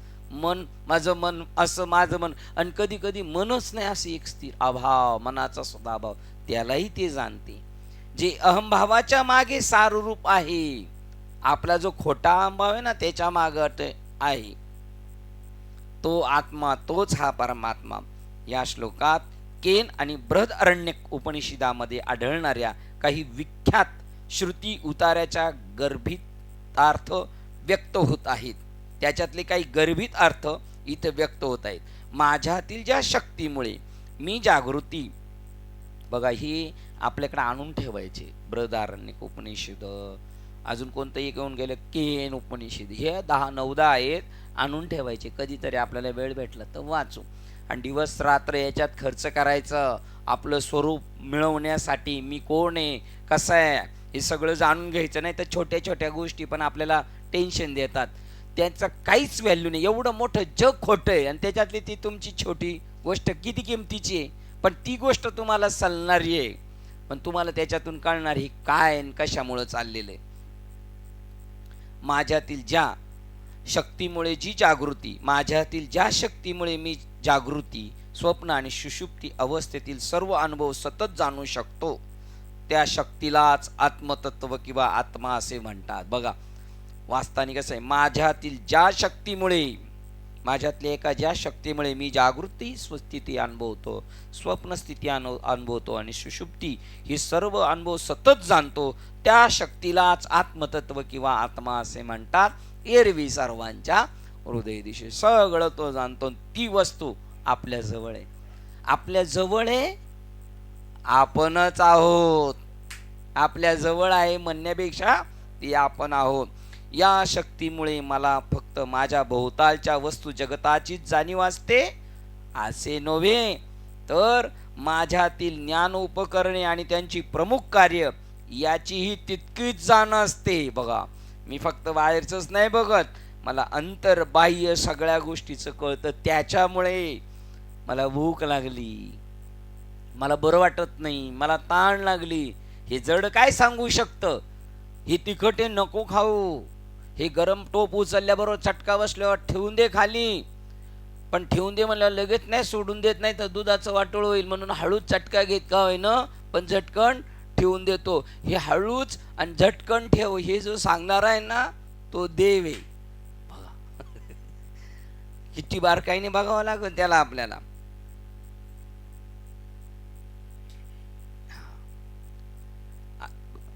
या शक्तीमुळे मला फक्त माझ्या भोवतालची वस्तू जगतातील जाणीव असते असे नव्हे, तर माझ्यातील ज्ञानोपकरणे आणि त्याची प्रमुख कार्य याची तितकीच जाण असते. गॅस बंद करायचं राहिलंय का? दूध उतू गेलं. माझ्यातील ज्ञान उपकरणे आणि त्याची प्रमुख कारणे याची तितकीच जाण असते. माझ्या उपकरणांची पण मला जाणून आहे, बाहेरचं पण मी जाणतो.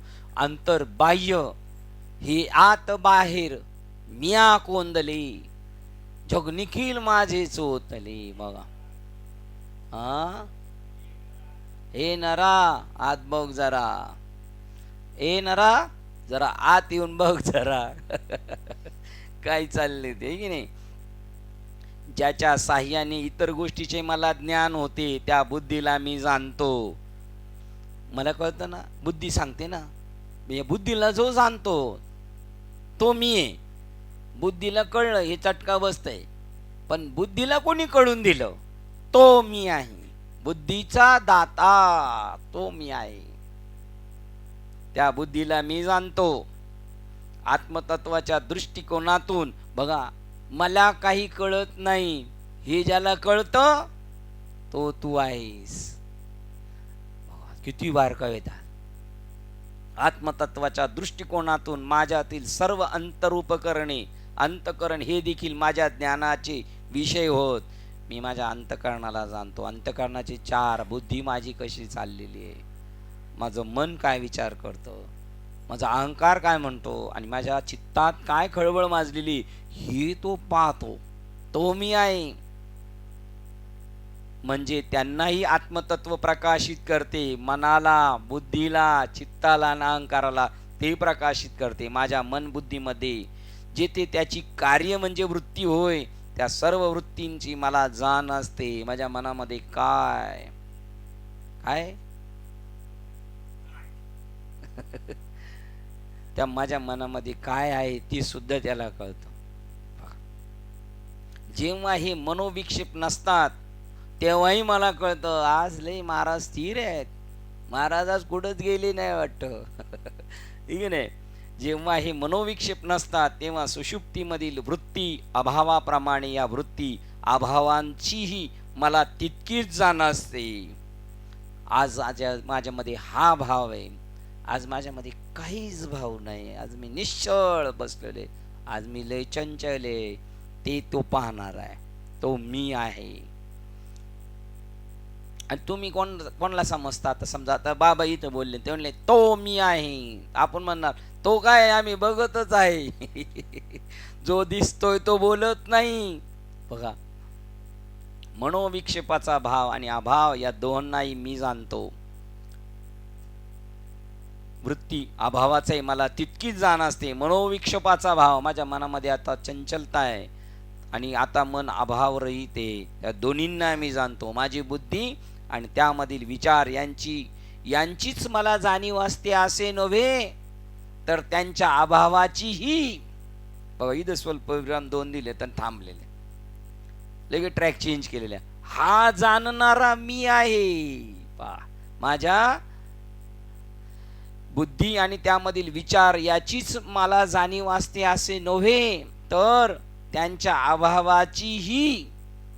हा जाणणारा मी हे आत्मतत्व होय.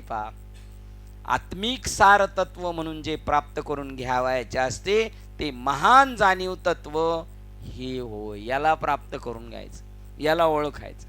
आणि त्याला म्हणतात ओळखला ओळखला ओळखीला हरी धन्य तो संसार. मग मोक्ष त्याचे भूसदृष्टी पुढे. आणि दुसरं ओळखीला हरी साठविला पोटी, होता त्याची भेटी दुःख कैसे. अजून दुःख आहे ना, दुःख कैसे, कारण अजून काय झालेलं नाही, ओळखलेलं नाही. वरवरचं पाहून आलेलं आहे फक्त. वरवर भजन करून काय, नाचायाची भलतीच गाय. हे मना, काहींची नाव आहेत मना. हे मना कर झटपट रे झटपट, नाहीतर अवघीच लटपट. माझी बुद्धी आणि त्यामधील विचारात जाणीव असते त्यांच्या अभावाची. या जाणणाराला आत्मतत्व आणि ह्या आत्मतत्वाची जाण. आपणापैकी प्रत्येकामध्ये ही जाणीव तत्व केवळ आपल्या भोवतालच्या वस्तू जगतालाच, तसेच बुद्धीला आणि तिच्यातील विचारांना नव्हे, विचाराच्या अभावालाही सतत जाणत असते. सगळं आपण अनुभवतो, पण आपल्याला ते हे आहे आणि त्या स्थितीवर कंटिन्यू राहायचंय हे कळत नाही. भजनाला, कीर्तनाला, वारीला जातो त्यावेळेला असं एक क्षण आपल्या जीवनात येतो आणि त्या क्षणाची वाढ झाली पाहिजे. जशी पैशाची वाढ झाली पाहिजे, वयाची वाढ होती, तशी याची सुद्धा आपली वाढ झाली पाहिजे. पण आपलं यांच्या सांगण्याप्रमाणे खाटकाचं कुत्रं वासात दंगे, खात नाही काही, त्याला नुसतं वास खात. तो खात नाही का त्याला कोण देत नाही. तो परमात्मा म्हणतो तुला एवढंच बास. एवढ्यात तू जर जास्त चळायला लागलाय, तो जास्त दिल्यावर तू काय करशील, त्यापेक्षा एवढ्यातच बसतो. आपणापैकी प्रत्येकामध्ये हे जाणीव तत्वच केवळ आपल्या भोवतालच्या वस्तू जगताला, तसेच बुद्धीला आणि तिच्यातील विचारांना नवे, विचाराच्या अभावालाही सतत जाणते. लक्षात ठेवा की बुद्धी ही फक्त भावरूप विचारांना जाणू शकते, अभावाला नाही जाणू शकत. काय झाले जाणू शकते, पण काय होणार आहे आणि मला काहीच नाही कळालं, काही कळालंच नाही. कारण बुद्धी केवढी आहे तिथं बुद्धी आंधळी आहे, पांगळी आहे ती. तर जाणीव तत्व त्याच्या अभावाला सुद्धा प्रकाशित करू शकते. स्वतःच्या भावालाही प्रकाशित करतं आणि अभावाला प्रकाशित करतो. तो पांडुरंग. अभाव गेले भावा भाव आणि झाला स्वयंमेव पांडुरंग. भावालाही जाणतो आणि अभावालाही जाणतो. भाव गेले आणि अभाव गेले. आपले यायच्या अगोदर जे गेले, है की नाही. हे भव्य जाणीव तत्व आपल्याला सतत चेतनामय करीत असते. सतत ते जोपर्यंत आहे तोपर्यंत घरचे वैतागले तरी घेऊन जाऊ शकत नाही. ते चेतनामय प्रत्येक वेळेला आपल्याला सावध करतं, ते चेतनामय करतं. ज्याला आपण हा कर्ता म्हणून संबोधता ते हे आत्मतत्व होय. त्याच्याच याने सगळं चालतं. ते हे आहे आणि ते एवढ्या जवळ आहे. ते फक्त हेच मॉडेल ओळखू शकतं, बाकीच्या मॉडेलला तेवढं डोकं नाही. 227 127 नंबरचा. जे सर्वांना पाहते परंतु ज्याला कोणी पाहू शकत नाही. जे बुद्धी इत्यादींना प्रकाशित करते. जेवढी उपकरणे जगातली आपल्या शरीरातली त्यांना ते सगळं प्रकाशित करतं, पण ही सगळी इंद्रिय त्याला प्रकाशित करू शकत नाही. म्हणून माझ्यापासून झालेलं जग मला जाणू शकत नाही. परंतु ती मन ज्याला प्रकाशित करू शकत नाही, परंतु ती मन बुद्ध्याधिक ज्याला प्रकाशित करू शकत नाही, ते हे आत्मतत्व आहे. होय, हे सगळ्यांना प्रकाशित करतं, हे सगळ्यांना पाहतं. याला कोण पाहत नाही. हे सगळ्यांना प्रकाशित करतं, पण ते यांना प्रकाशित करू शकत नाही. मग ते त्यालाच स्वतःला जाणू शकतं. म्हणून आपल्याला काय व्हायचंय, ते स्वतः आपण आहोत याची आपल्याला काय करून घ्यायची, जाणीव करून घ्यायची. म्हणून अर्जुना अवधारी तू एक बुद्धी सोपारी करी, तू बुद्धी एकी सोपारी करी, तरी तू आपल्या मनमंदिरी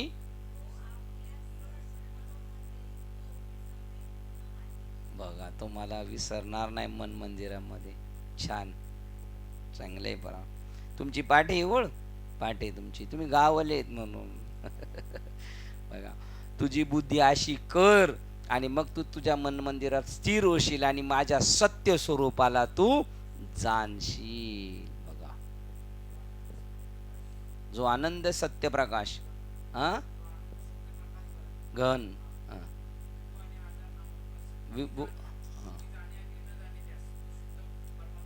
हा, बुद्धी जाणे आणि न जाणे तो शुद्ध परमात्मा. बुद्धी सुद्धा अलीकडे.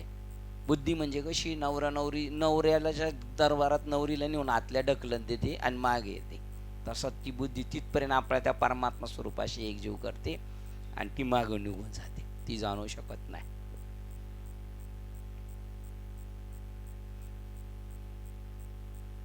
इथे आलतो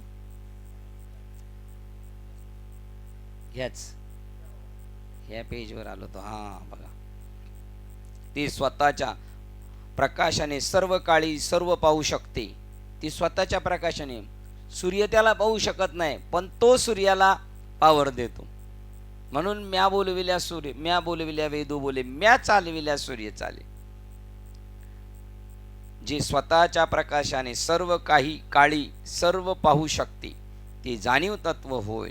तेच हे सत्य तत्व, जे सर्व भौतिक वस्तुमात्रामध्ये, म्हणून प्रत्येकाचा अनुभव म्हणजे दिव्यत्वाचा अनुभव आहे. प्रत्येक भौतिक वस्तुमात्रामध्ये ते आहे, म्हणून प्रत्येकाचा अनुभव म्हणजे दिव्यत्वाचा अनुभव होय. जेव्हा एखादी गोष्ट जाणतो, तेव्हा तो ती गोष्ट त्याच जाणीव तत्वामुळे जाणतो. मला हे जाण आली, मला हे कळालं, मला कळालं, माझ्यामुळंच कळालं, त्या जाणीव तत्वामुळं, त्या खऱ्या मी मुळे मला कळालेले. आपल्याला बी काय आता कळत चालले ना, तर तो आपल्याला कळून देतोय. म्हणून त्याने जर ठरवलं तर नाही कळून द्यायचं. बघा, डोळ्याच्या पुढे, आपल्या डोळ्याच्या पुढे जी दृष्टी आहे ती आपल्याला कळून देते. इथं आंधळ्या माणसाला पण तेच चांबडे आहे, तसंच आहे, त्याच्या पुढे पण ती, पण तिथं त्याने कशी काय बरोबर कॅप्चर करून घेतली, तर म्हणते याला दिसून नाही देणार. आता त्याचा उपयोग केला व्यवस्थित तर ते पुढे आपल्याला मिळणार उपकरण.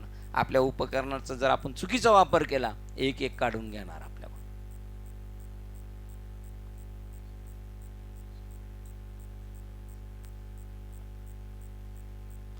जाणतो तो तेव्हा ती गोष्ट त्याच जाणीव तत्वामुळे जाणतो. म्हणून त्या तत्वाला सर्वज्ञ म्हणतात.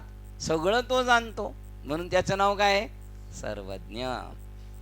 हे जाणीव तत्व माझ्याद्वारे माझे अनुभव जाणते. बघा, हे जाणीव तत्व माझ्याद्वारे माझे अनुभव जाणते. स्वतःला जाणणाऱ्या आत्मदेवाला माझा नमस्कार आहे. आणि बाहेर जाणायला गेलेले, हा जाणणारा तो जाणणारा, दोन जाणणारी, तो त्याला पाहत नाही हा त्याला पाहत नाही मंदिरात जाऊन बी. बघा, म्हणून त्या तत्वाला सर्वज्ञ म्हणतात. हे जाणीव तत्व माझ्याद्वारे माझे अनुभव जाणते, तुमच्याद्वारे तुमचे अनुभव जाणते आणि तिच्याद्वारे तिचे अनुभव जाणते. अशा तऱ्हेने प्रत्येक शरीराच्या द्वारे, प्रत्येक मनबुद्धीच्या द्वारे ते आत्मतत्व सर्व काळी प्रत्येक वस्तूला त्याच्या चैतन्याने प्रकाशित करते. तथापि जाणीव तत्व यापैकी कोणत्याही उपकरणाच्या द्वारा जाणले जाऊ शकत नाही. केन उपनिषद. बघा, ते म्हणतात हे सगळ्याला जाणतंय, पण हे कोणी याला जाणत, म्हणून माझ्यापासून झालेलं जग मला जाणू शकत नाही. केन उपनिषद काढा. किती नंबर श्लोक आहे? साहेबांनी काढलं होतं ना, 98 नंबर ना ओळ, पेज नंबर 98, 98.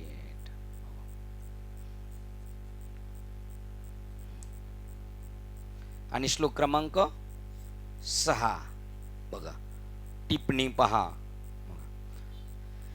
जे डोळ्याने पाहता येत नाही परंतु ज्याच्या योगे डोळे पाहू शकतात, म्हणून डोळ्याचा डोळा उघडीला जेणे आनंदाचे लेणे लेवविले. अजून त्याच्यामध्ये बघा,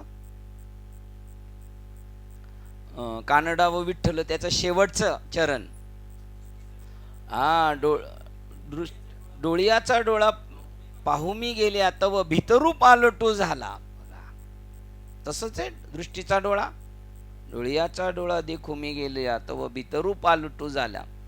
बाप रखुमादेवर अनुभव सौरसू झाला. कानडा व विठ्ठल माऊलींच्या अभंगाचं शेवटचं चरण. दृष्टीचा डोळा पाहू मी गेल्या तव भितरू पालटू झाला. अनुभव सौरसू. असं काय माऊली, काय काय लागते का? काय नाही. बाप रखुमादेवर हृदयीचा जाणूनी अनुभव सौरसू केला. दृष्टीचा डोळा पाहू गेले तव भितरू पालटू झाला.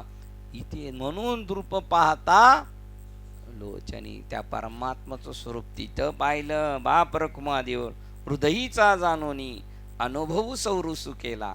दृष्टीचा डोळा पाहू गेलो तव भितरू पालटू झाला. मी माझ्यातच बदलून गेलो. तो डोळ्याने, जे डोळ्याने पाहता येत नाही परंतु ज्याच्या योगे डोळे पाहू शकतात तेच केवळ ब्रह्म आहे असे तू जाण. ज्याची लोक उपासना करतात ते हे नव्हे. म्हणजे लोक ज्या मूर्ती बाह्य देखाव्याचा उपासना करतात ते नाहीये. त्याला हे डोळे पाहू शकत नाही. त्याला कोणते डोळे पाहू शकतात? 4 अध्याय 33 नंबरचा श्लोक आणि त्याच्यातली ओळी. परमात्म सुख निधान साधावया योगी जन, जे न विसंबिती अंजन उन्मेष नेत्री. बुद्धिरूपी डोळ्याने तुम्ही त्याला पाहू शकता. ज्ञान रूपी डोळ्याने त्याला पाहू शकता. हे चांबड्याचे डोळे त्याला पाहू शकत नाहीत.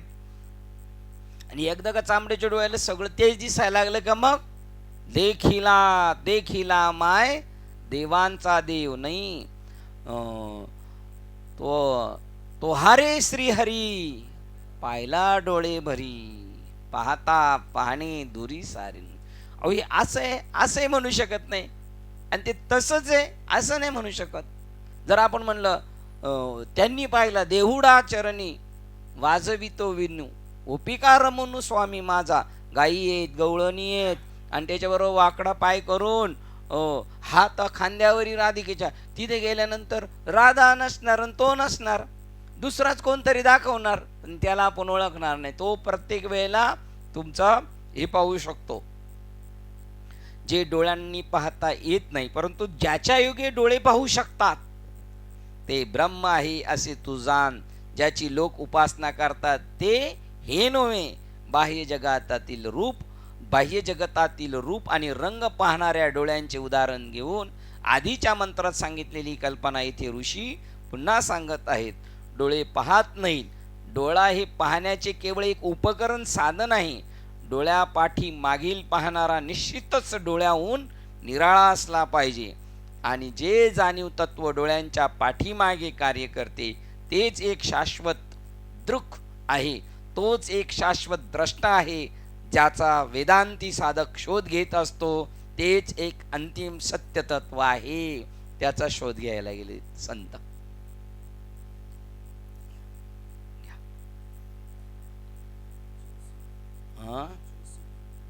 जो सुख नित्य प्रकाश विभू नामरूप आधार मतीन लखे, जी मतीन लखे सोमी शुद्ध अपार. तेच ते जॉईंट आहे थोडंसं. थोडं वेगळं होतं. फक्त एक प्रमाण तुमचं वेगळं असेल नाही वेगळं.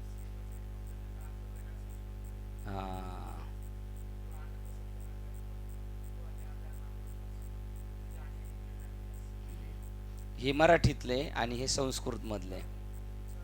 हा, विचारसागर मधला संस्कृत. हे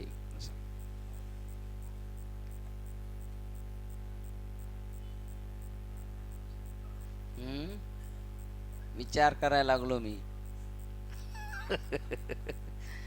हे दोघं काय म्हणतात त्याचा मी विचार करायला लागलो. माऊली तुम्हाला आपल्या काही समजलं का याचं काय चाललंय? आपलं काय काय निश्चळ द्रष्टा बैसोनी आहे का नाही? ज्ञानेंद्रिय मन इत्यादी प्रकृतींचे बनलेले आहेत. बघा, ज्ञानेंद्रिय मन इत्यादी प्रकृतीची बनले आहे आणि हे प्रकृतीच्या पलीकडे, म्हणून ती अचेतन आहेत. ज्ञानेंद्रिय कशी आहेत? जरी ज्ञानेंद्रिय तरी अचेतन, जे या उपकरणांना आपल्या क्षेत्रात कार्य करण्याकरता प्रकाश चैतन्य पुरवते आणि जे स्वतः मात्र यापैकी काही एक उपकरणाने प्रकाशित होत नाही, ते यांना प्रकाशित करतो. कालच सांगितलं, प्रकाश हा स्वयं दिसत नाही, पण तो वस्तूच्या माध्यमातून वस्तूला प्रकाशित करतो. तेव्हा कळलं जातं प्रकाशाच्या माध्यमातून वस्तू प्रकाशित होते. त्याप्रमाणे हा यांना प्रकाशित करतो, पण तो प्रकाशित होत नाही. तेच हे आत्मतत्व. आत्मा होय जाणीव तत्व हे सर्व चेतनांचे उगमस्थान असते. बघा, जाणीव तत्व हे सर्व चेतनांचे उगमस्थान असते. बघा, प्रत्येक जी चेतना आहे त्याचं ते मेन स्त्रोत आहे. ह्या लाईटीचा, ह्या पंख्याचा, मागच्या पंख्याचा, ह्या माईकचा, ते पण ते दिसत नाही आणि हे निसतं. आता त्या लाईटने ही लाईट प्रकाशित केली, पण ही लाईट त्या लाईटला प्रकाशित करू शकत नाही. ती लाईट आहे का नाही हे कधी कळू शकतं? ही लाईट असल्यावर. आणि ही लाईट गेली तरी कशी काय कळेल मग ती लाईट आहे की नाही? झटका घेतला तर आपण, एरवी नाही. हे महान सत्य तत्व सर्व प्रकृती आवरणांना चेतना प्रदान करते, परंतु प्रकृती आवरणांना मात्र जाणीव तत्वाला प्रदान करण्याकरता स्वतःची अशी चेतना नसते. हे सगळ्यांना चेतना देतं. काय करतं? आवरणांना मात्र जाणीव तत्वाला प्रदान करतं, पण हे मात्र त्याला काय करू शकत नाही. हे यांना शक्ती देऊ शकतं, त्यांना प्रकाशित करू शकतं, पण हे काहीच करू शकत नाही. उपनिषद द्रष्टे गर्जना करून सांगतात की हे अखिल विश्व त्याच्या प्रकाशाने प्रकाशित होते. बघा, उपनिषद दृष्टी त्यांनी जाणलेले, उपनिषद ज्ञान कांडाचं ज्यांनी खास मूळ तत्व जाणले ते द्रष्टे आहेत. त्यांनी जे सगळं पाहिले ते गर्जना करून सांगतात की हे अखिल विश्व त्याच्या प्रकाशाने प्रकाशित होते. 2 नंबर मंडुक्य उपनिषद द्वितीय मुंडक द्वितीय खंड मंत्र 10.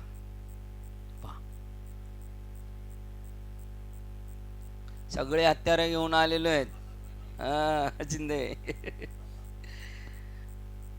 मी यांना सांगितलं आणायला, पण साहेब पण घेऊन आले. साहेबांना न सांगता, साहेब आपली लाईन एक क्लिअर आहे बरोबर, असं मन झालं पाहिजे. मला काय पाहिजे? वेळ झाली. असं झालं. आपल्या घरच्यांना माहिती आहे, जर जास्त पोळी दिली आपल्याला तर आपण म्हणतो एवढे नको. ते म्हणतात आम्हाला माहिती आहे तुम्ही एवढे खाणार आहेत. त्यांचं रोजचं ते एवढं झालेलं आहे ना. तसं आपल्याला काय खाऊ पाहिजे हे साहेबांना माहीत आहे. असं हे मुंडक उपनिषद उद्या बघू आपण. मंडुक्य उपनिषद याचा विचार उद्या करू. आज आपल्याला ते म्हणले बस महाराज आज बस, नाही तर जास्त ओव्हरफुल होईल, त्यापेक्षा थांबूया आपण इथे, आहे की नाही? असो.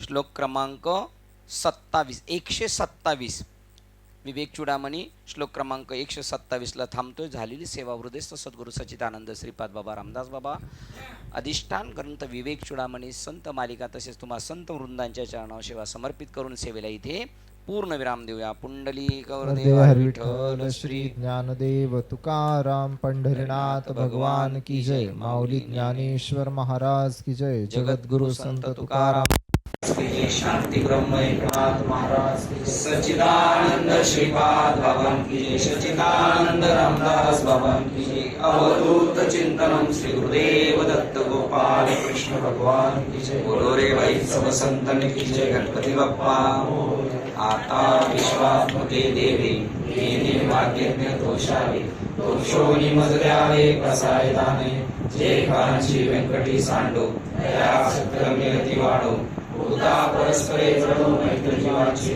विरतांचे तिमिर जावो ईश्वर सूर्य पाहो तुझे वांछिल तो ते लावो प्राणी जात वर्षात सकळ मंगळी ईश्वर निष्ठांची मांदियाळी अनवर्त भूमंडळी पेटत दया होता चला कल्पतरू चला रव चेतना चिंतामणीचे गाव बोलते जे अर्णव पियुषांचे चंद्रमेचे अलांछन आर्दंड येता पैन एक सर्वाई सदा सज्जन सोयरे होतो किंबहुना सर्व सुखी पूर्ण होणे तिरी लोकी भजिजवादी पुरुषी अखंडित आणि ग्रंथोपजीवे विशेष लोकी पृष्ठादृश्य विजय होवावी एकदमणे श्री विश्वेश्वराहो होईल दान बसाहो येणे वरे ज्ञानदेव सुखिया झाला येणे वरे ज्ञानदेव सुखिया झाला येणे वरे ज्ञानदेव सुखिया झाला हरि ओम शांती शांती शांती।